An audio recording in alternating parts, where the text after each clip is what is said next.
Hello, and welcome to the DocMo Show, where we explore the secrets to mastering your health naturally so you can feel absolutely your best. I am your host, Dr. Angela Mosley, but here everyone just calls me Doc Mo.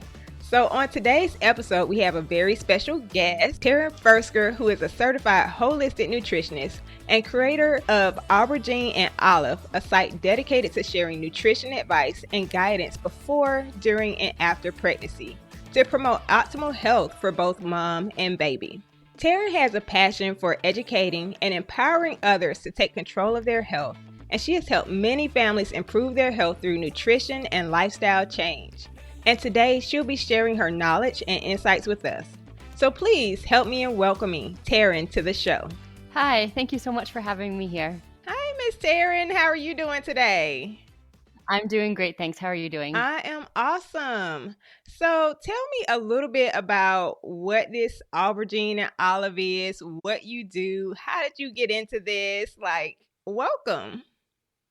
Okay, thank you. Yeah, some big questions. I feel like I'm telling my life story right now.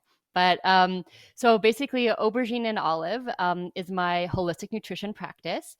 My goal is to empower women with information, support, and guidance that they need to make informed decisions about what's best for themselves and before, during, and after pregnancy.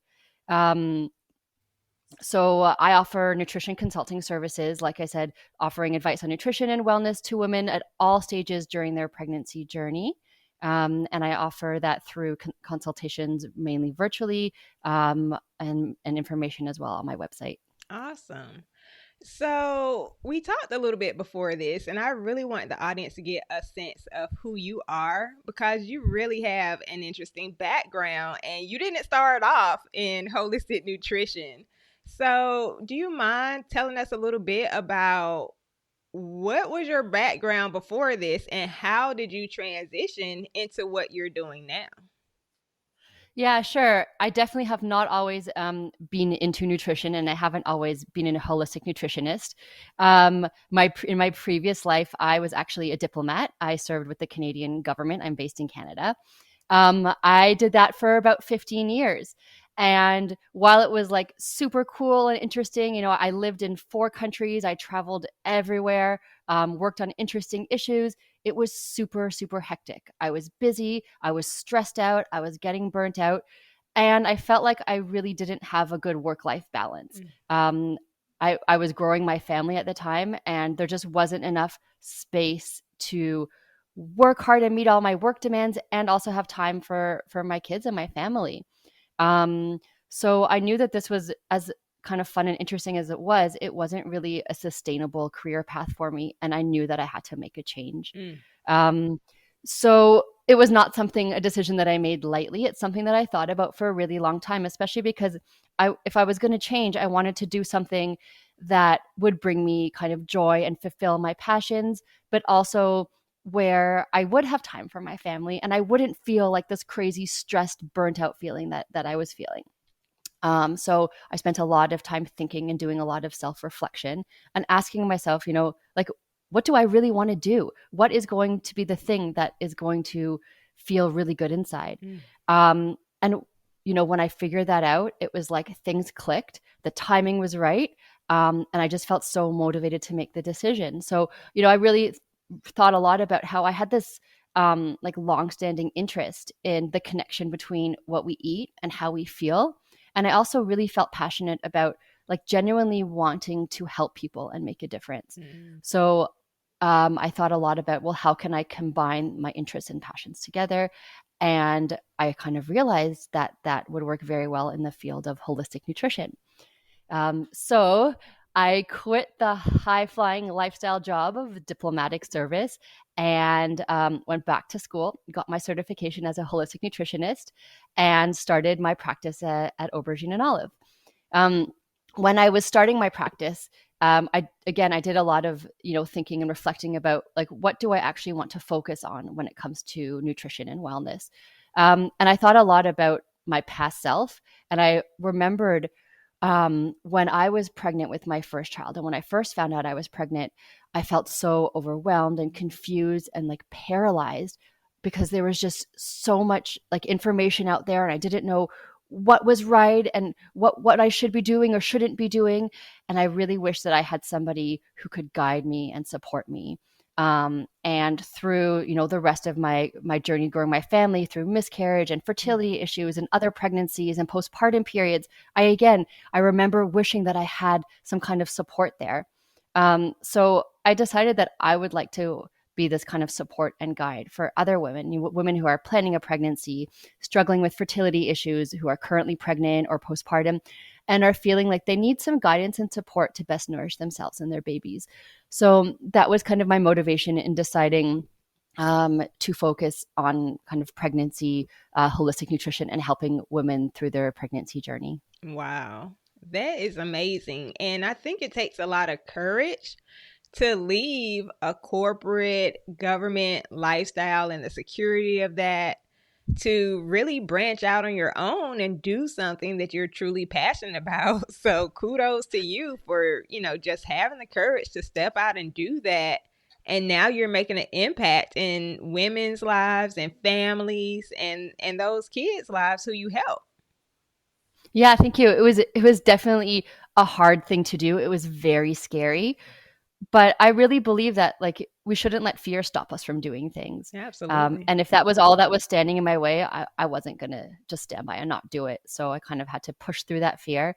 And I'm so happy that I did, because now I have a flexible job. I don't feel that stressed out anymore. I have time for my kids, but I also feel really good about what I'm doing. So I feel like I've checked all the boxes that were missing in my old career. And I'm so happy that I made the decision. Nice. So I want to ask you, because you focus mainly on pregnancy and the phases before and after, and obviously during, but what are some of the misconceptions that people may have when thinking about nutrition and pregnancy? Because I think most of us have been conditioned to think that, oh, when you're pregnant, you can eat anything, just consume as many calories as you want, and everything you see, if you want to eat it, as long as it's safe. But how does your philosophy differ from that mindset? Wow. Yeah, you're totally right that there are so many misconceptions when it comes to pregnancy. And this idea that, well, yeah, now I'm pregnant. I can just, eat for two, take some vitamins, and I'm fine. I think that that is a really big pregnancy myth. Um, so in my practice, I really try to, address that head on. So I don't talk about eating for two, because to me that says like you're increasing the amount of food you eat. So eat whatever you want. You just need to eat a little bit more of it, right? But eating a little bit extra potato chips is not really going to help you and your baby. So instead, for me, I like to focus on this idea of nourishing for two.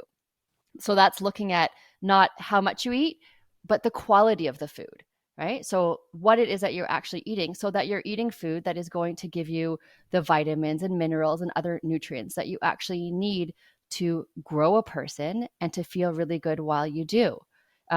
So I think that's definitely a misconception, and that women should really think about focusing on not how much they eat, but what it actually is they're eating, and focus on quality food over quantity. That's definitely a big one for me. Yeah, that's really awesome. And I think it's not shared enough, those types of thought processes, to think about nourishing yourself and not just putting something in. Because I think most of us stay so busy, we don't give ourselves time to really think about it or think through what will really nourish us. And so I really love that. Now, we talked about more of your philosophy, and I know a lot of times people want to just focus on just the physical part of eating. But I don't think your approach only focuses on just the food part. Is that correct? Yeah, so as a holistic nutritionist, I have a holistic perspective, which means that we're not just looking at, like you said, like the food we eat, what we're putting in our body. It's a much broader perspective. So there's kind of two ways to look at this. So one is that we're looking at, so not just like how you feed yourself and what you put in your body, but also looking at like your physical health, your emotional health, your mental health, even your spiritual health. So yes, how you feed yourself, but also how you live your life. Are you sleeping enough? How are your stress levels? How much movement do you get? Do you get in a day? Do you spend time in nature? How do you feel spiritually? Do you feel like you're in a supportive environment? All these kind of things, so that you're taking care of all aspects of your health and wellness. And the other aspect of the holistic nature is that we're not just looking at one symptom or one group of symptoms and throwing a band-aid on and saying, hey, you're cured. We're really looking at addressing root causes and looking at imbalances in the body that might not necessarily seem connected on the surface, but it's really amazing how our bodies work. That if you have something going on in this side of your body, it's going to affect what's going on in this side of your body. And those kind of things are really overlooked. So I really like to look at like the person and the body as a whole and seeing, what's really going on, and how can we address maybe some of those other underlying or not obvious issues, so that we're not just getting rid of the symptoms, but we're getting to the heart of the problem. So taking that much bigger holistic perspective for sure.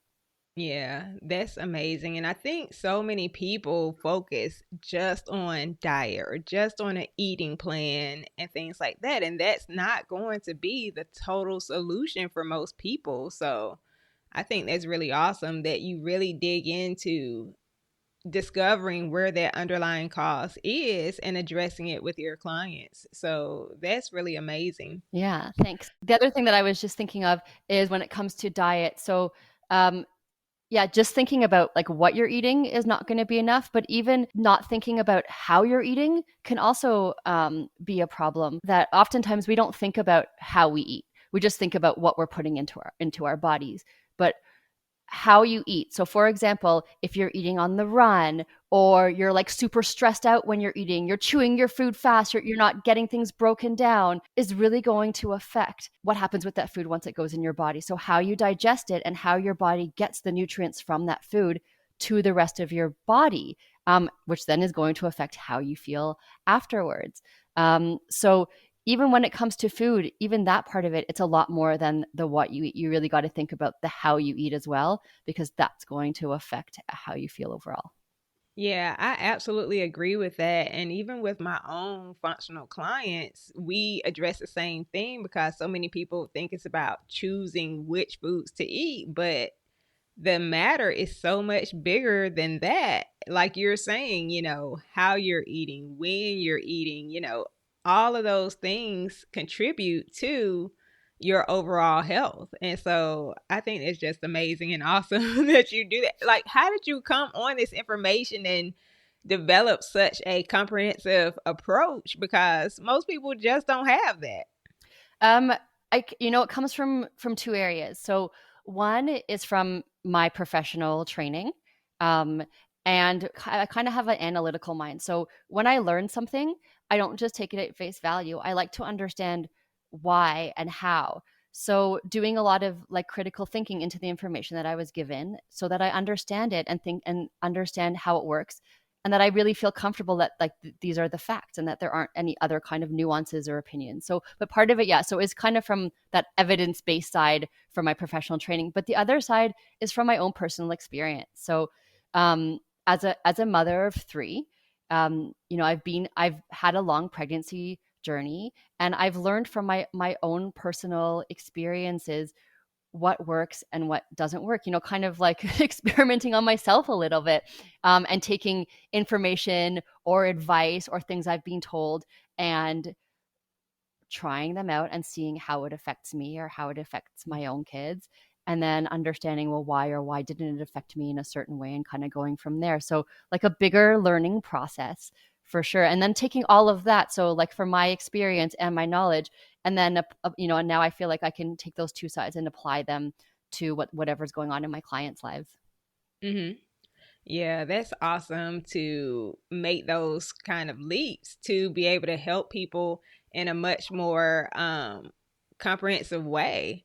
And so that made me think of something, because if I was a mom or I was expecting, I have to feed. If I had other kids, it's like I have to feed them at the same time. And if you have a husband or, your family, you got to feed them too. So do your concepts, do your lessons and guidance help them feed the rest of the family too?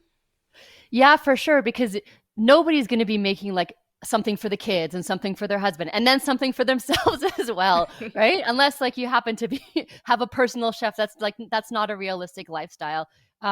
So I do a lot of education about how to like realistically eat in a healthy way. So for example, I have a blog post on my blog about how to get more vegetables in your diet.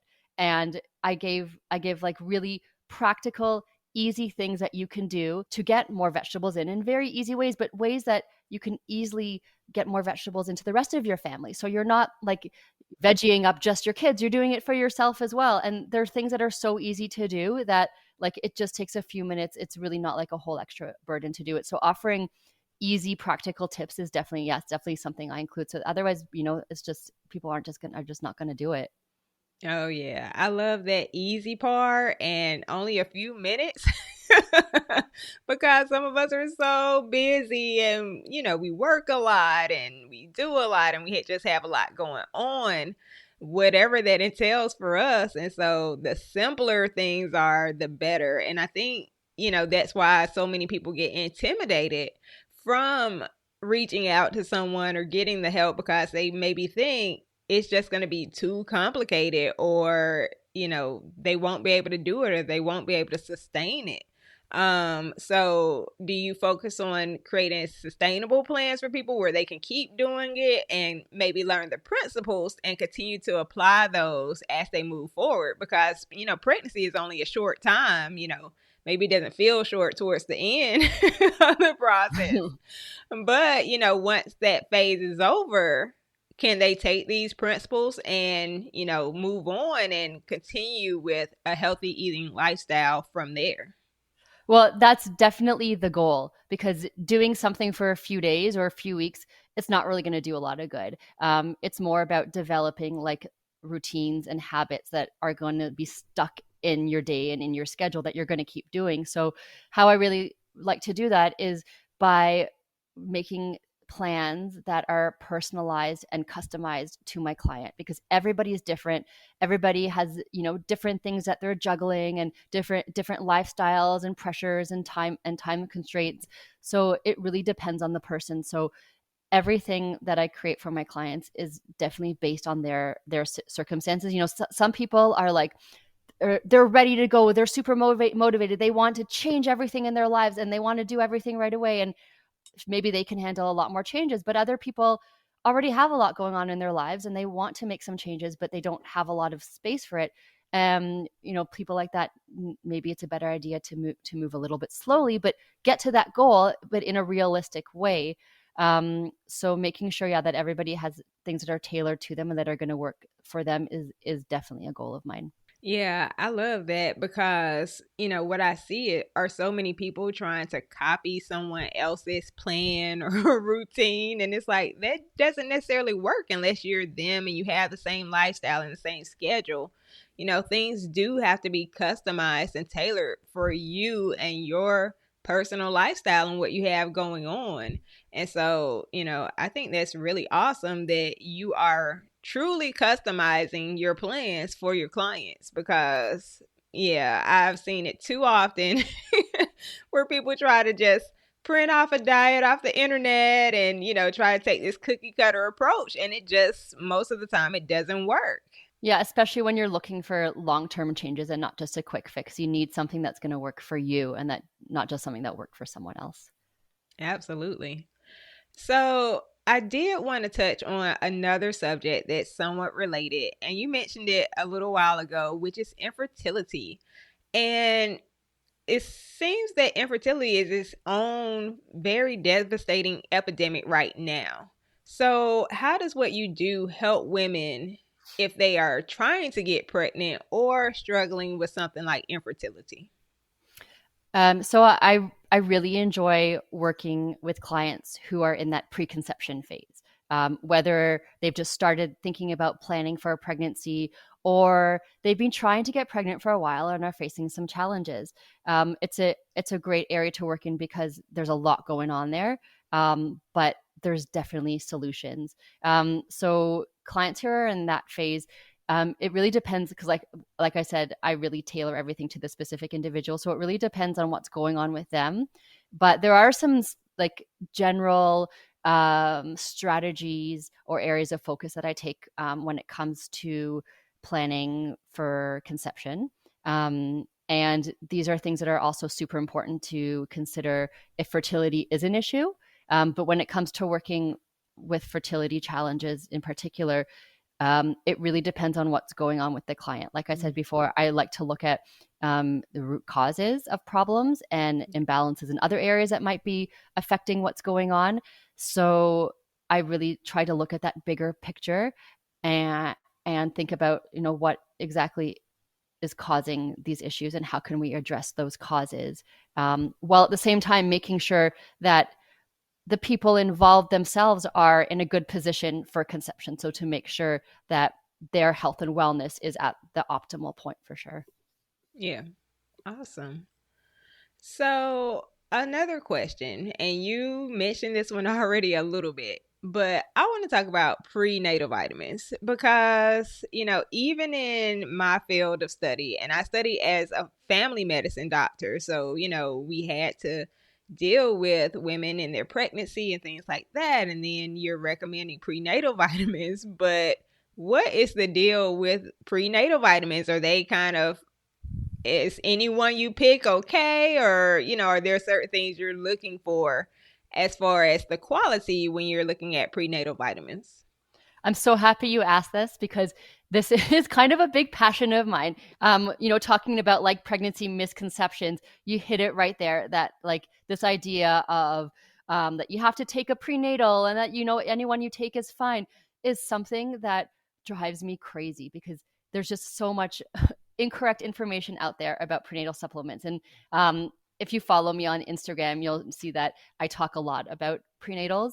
And what I have to say about them might not necessarily be the same thing as your doctor says. But I think it's information that at the very least you need to consider and factor in when making decisions about prenatals. So, for example, I think the first thing that anyone should do is ask themselves, do I actually need to take a prenatal? Because it's not a have to, it's not like a mandatory thing. And thinking about like, well, why do I need to take it? And what happens if I don't? And when I work with clients, some of them don't want to take a prenatal, and that's totally fine. We find ways to get everything that they need from food, which is really the best place to get it from.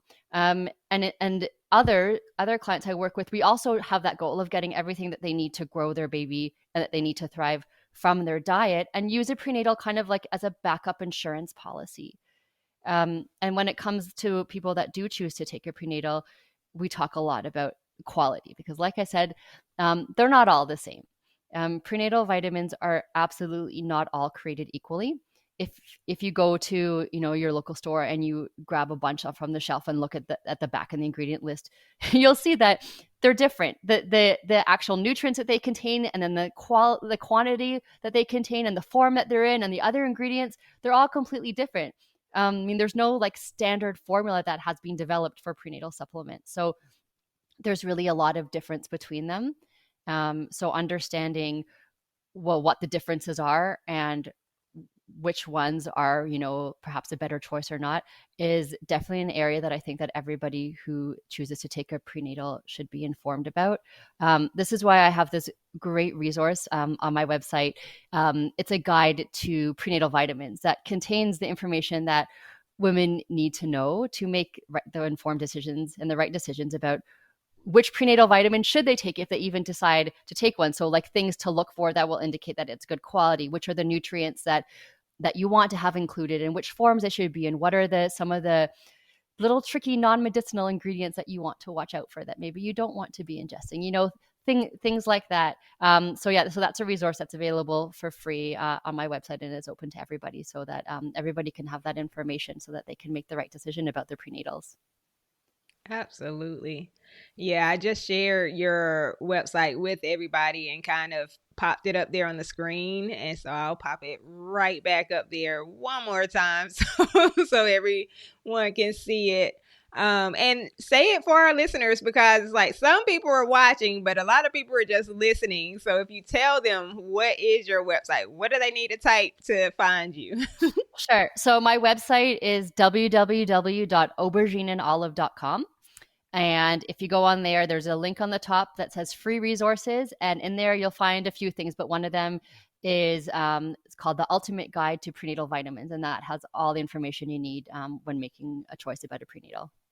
Excellent. And aubergine is spelled with an A, everyone. So yes, it's the fancy French way of spelling it. A-U, yeah.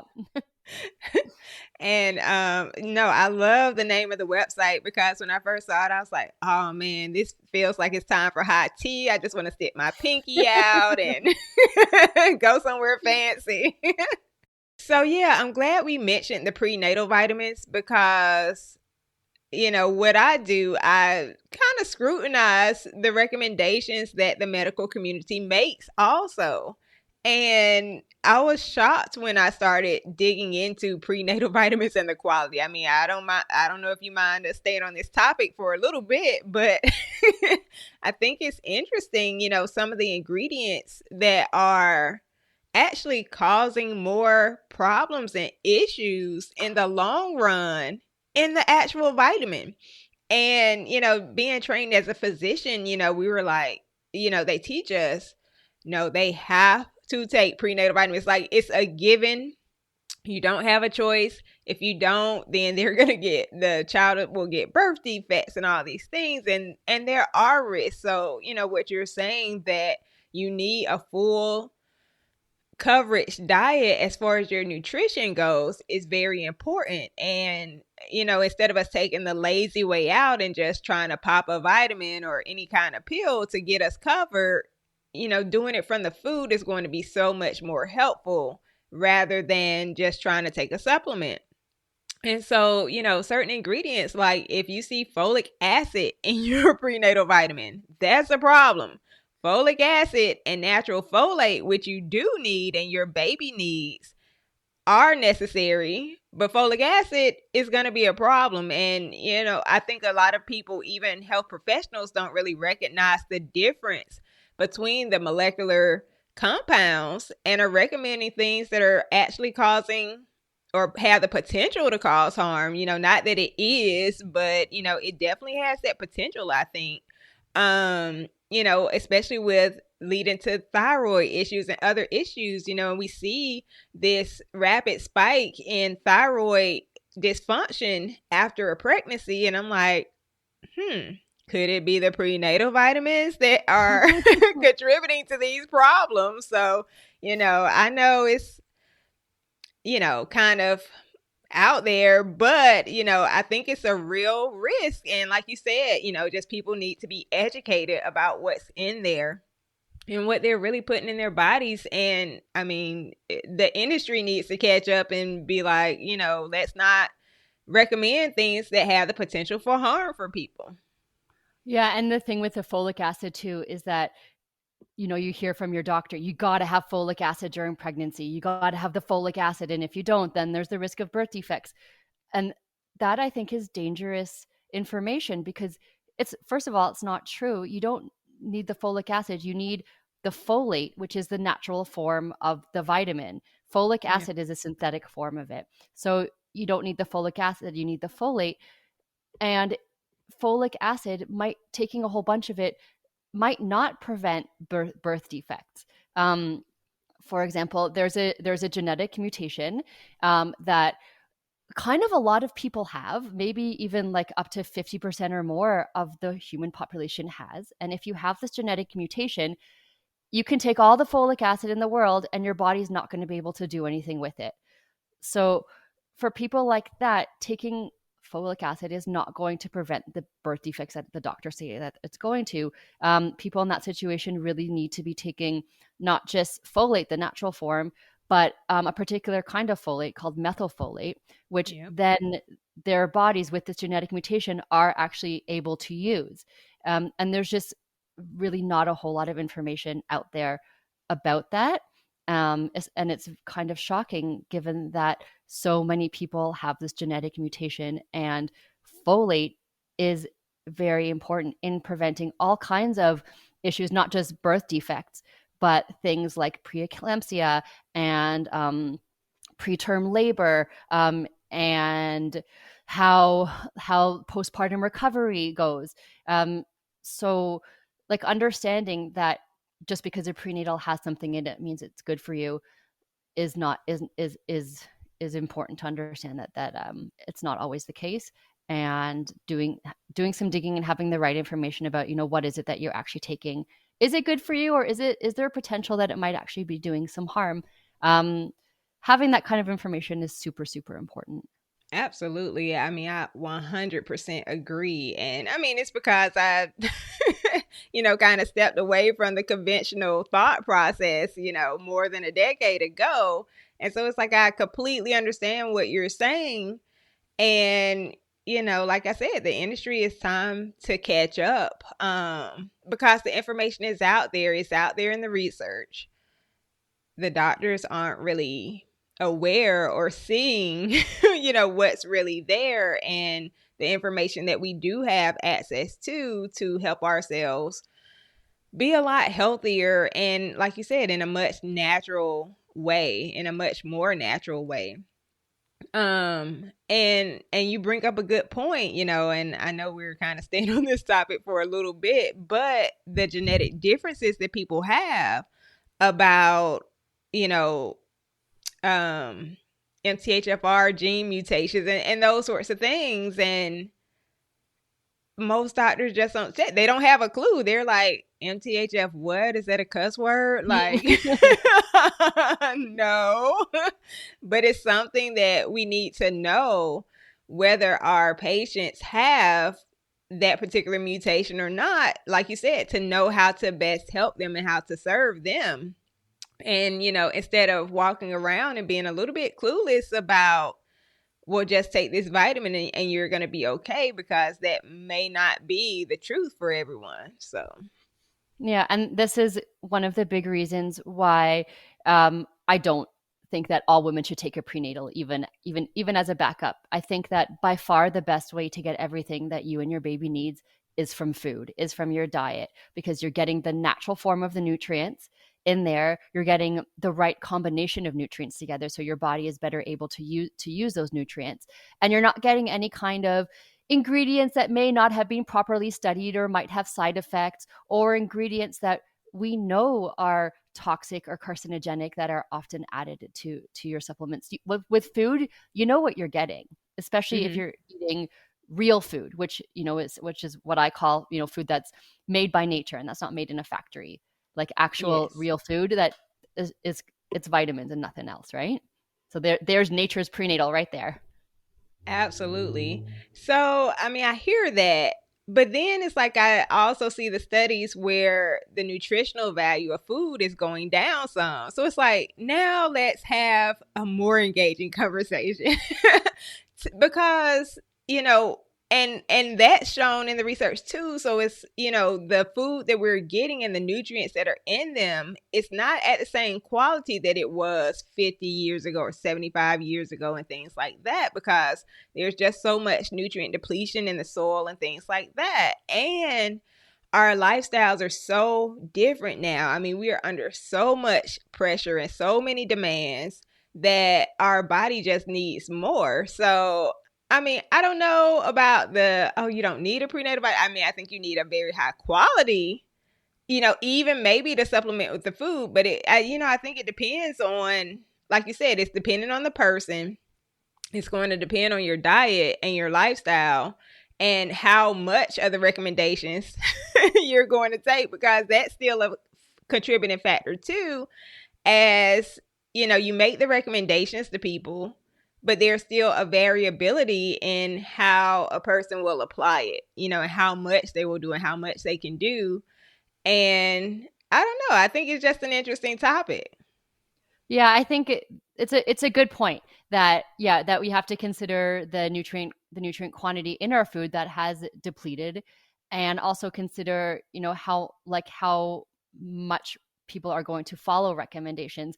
And so, prenatal, like I said, as a backup insurance policy, if it's a high quality prenatal, maybe it is a good idea. But so is things like eating organic, locally grown food, which is going to Mm-hmm. have a higher nutrient quantity. Like your tomato that's grown in your own backyard or from a local farmer that you're buying at your farmer's market is not only going to taste better, but is going to have a lot more nutrients than your tomato that has sat in a truck for weeks and been trucked from the other side of the country and grown in a giant food operation. So there are things like that that you can definitely do to make sure you're getting a decent amount of nutrients from your food for sure. Yeah, that's absolutely what I was about to ask you. Like, how do you get this special nutrient dense food? Because, it's just going to the grocery store and hitting the organic section gonna cut it for most people. Or do we really need to be taking those extra steps and going to the farmers markets or finding some of our local growers? Or, like you said, better than anything, growing it yourself if you have the time and space to do that. Yeah, I think that those are all great ways to do it. But it really depends on like your time and your budget. And there's ideas for everyone across the whole spectrum. So, if you have the budget to buy everything you eat organic, that's fantastic. If you don't, there's resources like the Environmental Working Group's Dirty Dozen list that gives you the 12 fruits and vegetables that have the most amounts of pesticides and chemicals on them that you should really prioritize when you're buying organic. So maybe focus just on those ones. If you have a wonderful farmers market that operates year round, fantastic, it's a great place to shop. If you're like me and you live in Canada where we're under snow for 5-6 months of the year, it's not always an option. So looking at like locals who produce in a greenhouse or buying from farmers in the summer when you can, and it's growing your own, even just simple things like lettuce or cucumbers that as a novice gardener myself I know are actually super easy to do and don't require a lot of effort. um, Things like that can actually make a big difference. Nice. So, is there anything else that you wanted to leave the listeners with today that, you're just like, I'm burning to just say it, and they really need to know this about nutrition and pregnancy or just nutrition in general that maybe they don't know? So many things, but just a few things that I guess I can touch on. So first of all, I would love for listeners to know that um, the pregnancy process, it's not just a 9-month thing.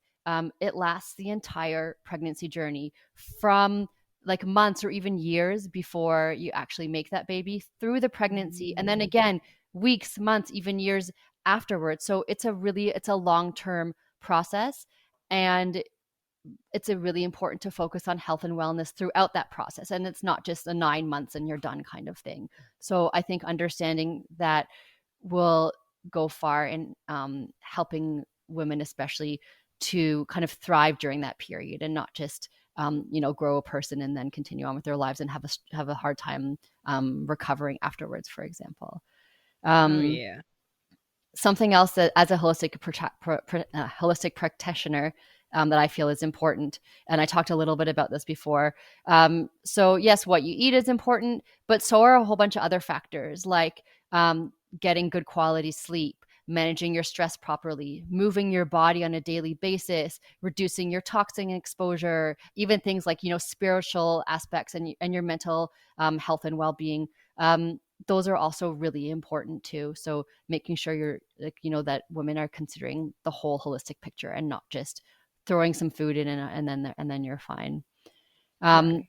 and the last thing that I feel really passionate about, and I talked about this in the beginning, is being informed.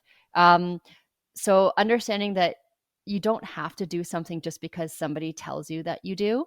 Um, we are responsible individuals who are able to make decisions for ourselves. And those should be informed decisions. And we get Mhm. informed by asking questions, understanding why, understanding the benefits and the consequences, and what all the options are. So I think being informed as much as you can, especially when it comes to things like making a baby and growing a baby, um, it's important not just for yourself, but for your baby. And it's an area that I love to help with. This is kind of like really my goal is this information piece. So as I mentioned, there's a lot of information on my website, in my blog post, in my free resources. I have a weekly newsletter that has a bunch of information, and I'm always posting stuff on Instagram. So there's a lot of information out there. It's just a matter of going out and finding it. So I hope that women will really do their best to be informed about, what's going on with themselves and their bodies. Nice. That's phenomenal information, Taryn. Thank you so much for being here and for sharing so much rich information with us today. I know I've enjoyed it, and I'm sure all the listeners have also. Whether you're planning a family or whether you're not, or whether you already have one, I think this was important and impactful information, no matter where anyone is right now. Well, thank you very much, for the opportunity to share all this information. Absolutely. I mean, hopefully we'll get to have this conversation again sometime in the future. And if anyone wants to find you and your services, we already mentioned it, but where can they do that? And hint, if you're watching, it's on the screen, but for our listeners, where can they find you? So you can find me on my website at www.aubergineandolive.com, or hang out on Instagram at Aubergine and Olive. Fantastic. Thank you so much for being here today. I hope we'll get a chance to chat again soon in the future. Thanks everyone else for tuning into today's episode of the DocMo Show with our special guest, Taryn, who's a certified holistic nutritionist and creator of Aubergine and Olive. I hope you found her insights and advice on nutrition during pregnancy, before, during, and after pregnancy helpful and inspiring. Remember, making even small changes to your diet and lifestyle can have a big impact on your overall health and well-being. So I absolutely encourage you to start implementing some of the tips and tricks you learned today into your daily routine, whether or not you're planning on having a baby soon. Also, don't forget to join me on the next episode. We'll be right back with more valuable insights on mastering your health naturally so you can take your health to the next level. Thanks for listening, and until next time, this is DocMo signing off. Bye-bye.